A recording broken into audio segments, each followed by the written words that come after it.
आज मैंने स्टूडेंट्स आपके लिए पहला चैप्टर वास्तविक संख्याएं और दूसरा चैप्टर आपका बहुपद के बहुविकल्पी लिए हुए हैं। बोर्ड के एग्जाम में क्या है कि बहुविकल्पी आते हैं, तो आज मैंने उन पर फोकस किया हुआ है। कुछ क्वेश्चन भी लेंगे। तो सबसे पहले हम लोग क्या कर लेंगे, सबसे पहले हम लोग बहुविकल्पी पे आज विचार कर लेते हैं। ठीक है, तो सबसे पहला क्वेश्चन है, किसी पूर्णांक m के लिए धनात्मक समपूर्णांक का रूप होता है। ये दो क्वेश्चन तो में से बोर्ड के एग्जाम में एक जरूर आता है। किसी पूर्णांक m के लिए प्रत्येक धनात्मक समपूर्णांक का मान। अब यहां पर पूर्णांक m हो गया, पूर्णांक ए हो सकता है, पूर्णांक बी हो सकता है, पूर्णांक n हो सकता है। तो आपको हमेशा ध्यान रखना है कि किसी पूर्णांक m के लिए प्रत्येक धनात्मक जहां पर सम आ जाए, तो आपका जो समधन पूर्णांक होगा, इस समधन पूर्णांक का मान हमेशा किसके बराबर होगा, 2m के बराबर होगा। तो ये आपका 2m सही है। तो धनात्मक समपूर्णांक के लिए 2m के बराबर होगा। किसी पूर्णांक n के लिए धनात्मक विषम पूर्णांक, अब हमारा क्या आ गया, विषम आ गया। तो विषम के लिए हम अब देखिए यहां पर पूर्णांक क्या है, n। तो n के लिए हमेशा मान होगा 2n + 1। तो ये दो चीजें आपको याद रखना है। धनात्मक आपका जो समपूर्णांक है उसके लिए आपका 2m होगा, और विषम पूर्णांक के लिए हमेशा 2m + 1, 2n + 1, 2a + 1, जो भी पूर्णांक होगा उसमें 1 जुड़ जाएगा। विषम के लिए +1 जुड़ा होगा और सम के लिए हमेशा 2 होगा पूर्णांक के साथ। ठीक, अब देखिए निम्नलिखित में से कौन सा एक सहअभाज्य संख्याओं का युग्म है। सहअभाज्य संख्याओं का युग्म वह होता है जिनका HCF, जिसका मासा 1 हो। अब इनमें से इनके मासा चेक करना पड़ेंगे कि किसका मासा 1 है। HCF जरा इसको देख लो, 5 और 20 को देख लो। 5 और 20 को अगर हम लोग देख लेंगे तो लिख लेंगे 5 एकम 5 और 2 दूनी 4 और 5 20। तो इसका में तो 5 कॉमन है, तो इसका मासा तो 5 हो गया, तो ये तो होगा नहीं। ठीक है, ऐसे ही 6 और 13 में देख लो। 6 हो गया आपका 2 3 6 और 13 हो गया आपका 13 × 1।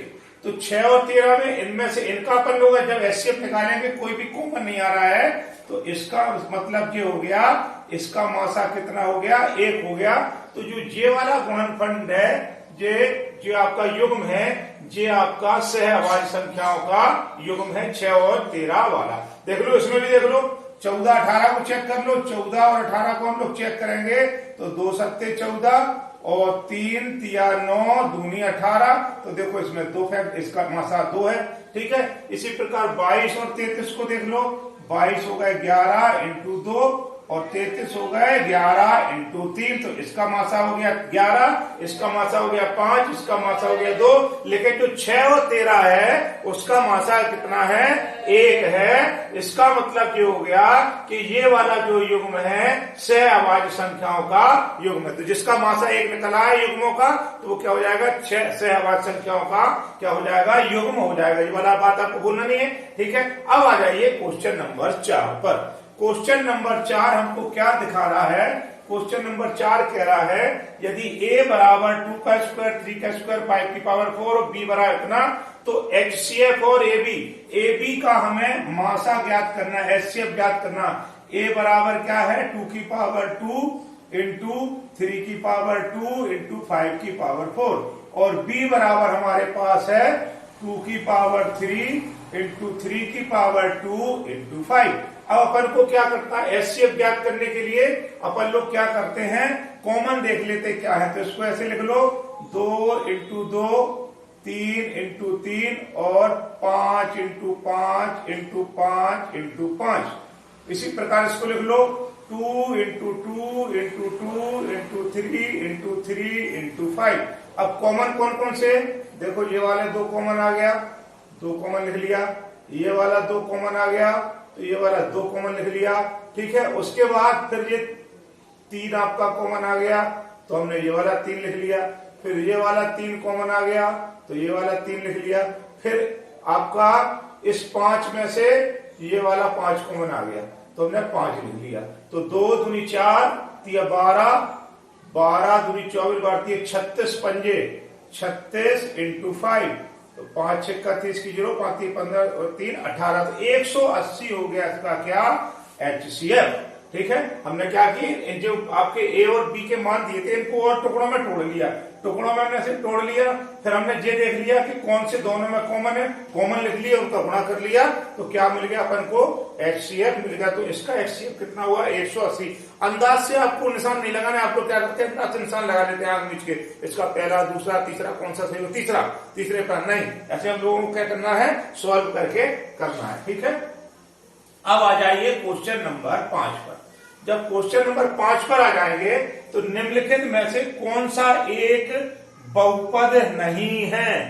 बहुपद का मतलब ये हो गया कि बहुपद नहीं है, देखो जरा, √3x² माइनस 2√3x + 5 ये तो बहुपद है, कारण भी बताएंगे क्यों है। 9x² माइनस 4x प्लस के √2 ये भी बहुपद है। 3/2x³ प्लस के 6x² माइनस के 1/√2x माइनस 8 ये भी बहुपद है। x + 3/x ये बहुपद नहीं है, तो ये ऐसा है x + 3/x है, तो x + 3x की पावर इधर पे 1 है, ऊपर जाएगी तो क्या हो जाएगी -1। तो बहुपद में हमेशा ये ध्यान रखना है, जो चर राशि होती है उसको अंडरवुड में नहीं होना चाहिए, और उसकी पावर ऋणात्मक नहीं होना चाहिए, और उसकी पावर भिन्नात्मक नहीं होना चाहिए। तो इसमें क्या है, पावर क्या है ऋणात्मक है, और इन सबों में क्या है, इधर पर भी आप देख रहे हैं √3 है, ये संख्या के ऊपर है, चर राशि के ऊपर नहीं है। हमेशा चर राशि की हम लोग घात देखते हैं, चर राशि की घात ना तो भिन्नात्मक होना चाहिए ना ऋणात्मक होना चाहिए, ठीक है, और ना ही आपका चर राशि काय में अंडरवुड में होना चाहिए। तो ये वाला जो अपना है ये बहुपद नहीं है। अगले वाले क्वेश्चन में आ जाएगी, निम्नलिखित में से कौन सा एक बहुपद है। अब देखो ये वाली चर राशि की घात ऊपर जाएगी तो माइनस की हो जाएगी, तो ये बहुपद नहीं है। देखो यहाँ पर x क्या है अंडरवुड में है, तो ये भी बहुपद नहीं है। ये वाला देखो 3x² + 3x + 1, यहाँ पर जो चर राशि है इसकी घात ना तो ऋणात्मक है ना भिन्नात्मक है ना अंडरवुड में, तो ये वाला बहुपद है। देखो यहाँ भी चर राशि घात क्या है x⁻², तो 1 2 3 ये तीनों बहुपद नहीं है, केवल यही एक बहुपद है, क्योंकि यहाँ पर चर राशि की घात ना तो ऋणात्मक है ना भिन्नात्मक है, ठीक है, और ना ही चर राशि रूट के अंदर है। ठीक है, अगली बात सुन लें, बहुपद के शून्यक हैं। अब ये बहुपद दिया है हमको क्या, x² माइनस 2x माइनस 3 के शून्यक ज्ञात करना है। शून्यक ज्ञात करने के लिए हम लोग क्या कर देते थे, इसके फैक्टर कर देते। तो बहुपद को हम लोग क्या लिखते हैं, px = x² माइनस के 2x माइनस के 3, ठीक है, इसके फैक्टर कर दो, x² माइनस के 3x प्लस के x माइनस के 3, 3 एकम 3, माइनस के 3x में से 1x गए तो माइनस के 2x बचे, और 3x इसका हुआ तो माइनस के 3x², ठीक है।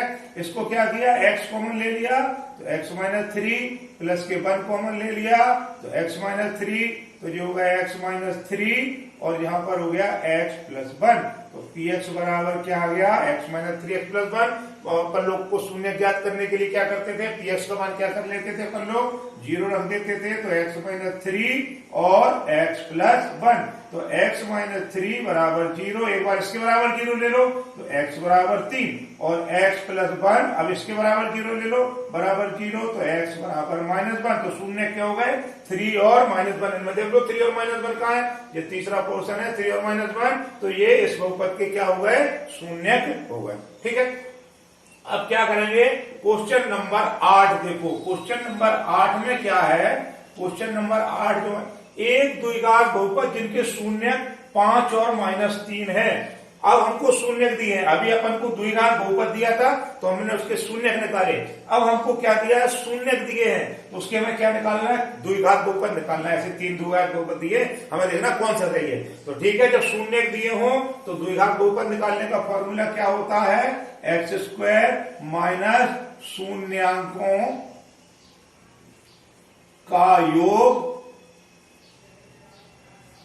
और गुणे x और प्लस के शून्यांकों का गुणन, शून्यांकों का गुणन।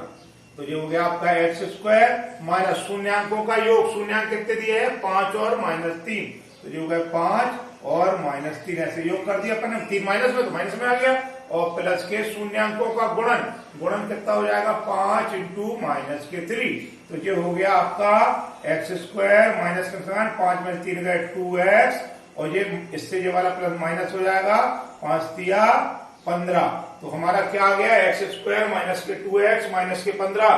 कौन सा वाला आंसर सही आ रहा, तीसरा वाला आंसर सही आ रहा है, एक्स स्क्वायर माइनस के 2x माइनस के 15।